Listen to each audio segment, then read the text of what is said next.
আসসালামু আলাইকুম, সবাই কেমন আছেন? এই ফোনটার সমস্যা ছিল, ফোনটা ডেড হয়ে গেছে। ডেড অর্থাৎ মারা গেছে, বন্ধ হয়ে গেছে, আর চালু হয় না।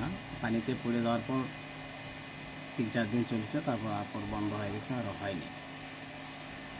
তো এই ডেড সলিউশনটা স্টেপ বাই স্টেপ করে ফোনটা পুরোপুরি রান করলাম।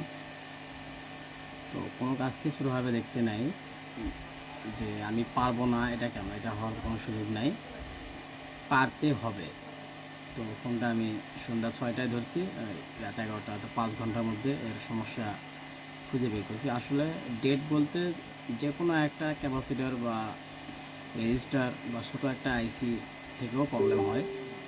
তো আপনারা যারা ফোন কাজ করান, ধরেন বিরামপুর বা বাহিরে, একবার আমার কাছে এসেও কাজ করাতে পারেন। যদি কাজের মান ভালো থাকে বা ভালো লাগে, দাম কম থাকে, তাহলে পরবর্তীতে আবার আসবেন। একবার কাটলা বাজারেই আমার কাছে কাজ করে দেখেন, আসলে আপনাদের কী কাজ উপহার দিতে পারি। সবাই ভালো থাকবেন। আসসালামু আলাইকুম।